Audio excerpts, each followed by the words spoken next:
Welcome back to the Bud Light pregame show. The Dust Devils getting ready to take on the Boise Hawks, game 2 of the 3-game series. And joining me here on the pregame show, off to an outstanding start, is Brook Hart, the pitcher for the Dust Devils, 3-0, tied for the league lead in wins, already with the save to add into that, and 11 scoreless innings. I'd say not a bad way to start the year.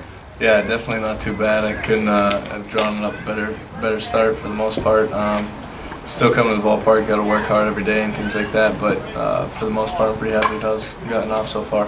And your second year in pro ball, last year in Casper, a very, very good season. Any key to why you've got off to this great start this year? I think just being able to work with the coaches a lot more, and obviously you want to break with a full season team, but I was selected to stay and extended, and you can either kind of let that get you upset or work hard, and I decided to make the most of it, and the coaches really were helpful there. Coach Burba and then Kipler, who's in Grand Junction, and they just helped me make some pretty big strides, I feel like, as a pitcher, and just learning the game and things like that. So. How nice is it to have someone like Dave Burba, a guy who played in the major leagues for 15 years, to kind of mentor you and be your pitching coach? I think it helps a ton because, for starters, he's been through everything that we've been through, the minor league grind and things like that, but on top of that, he's been in the major leagues for, he's had a great career and just so knowledgeable about so many different things, how to pitch, mechanically, everything like that, so I think it helps a great deal.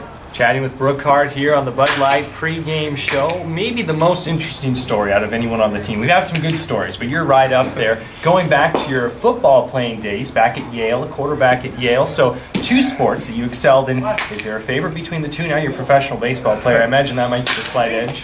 Yeah, I mean, it was always tough. It kind of came down to whatever season I was in at the time was my favorite, but I don't know if that I can really choose one right now, because when it comes fall, I really sort of still get that itch to play football and watch college football. Is one of my favorite hobbies for sure, but baseball is a pretty hard sport to beat.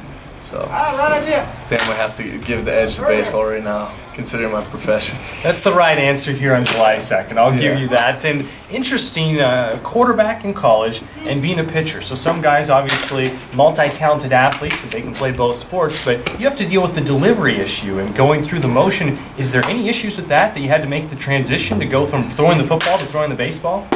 There was a little bit. Baseball is, for the most part, more of like an elongated delivery, and football, the longer your delivery, the more it gives the defense time to react to where you're throwing, or that makes the difference between wide receiver being open and the guy having time to recover. So that was kind of hard, blending those both and kind of finding a happy medium where I wasn't losing too much arm strength but still maintaining good mechanics in both. So it's kind of a difficult line to walk at some points, but I think I'm getting the hang of it a little bit. Well, the numbers speak for themselves so far this year. 11 scoreless innings, tied for the league lead in wins. Congratulations on the great start, and just keep it going. Thank you. I appreciate it. That's Brook Hart here on the Bud Light pregame show. We'll take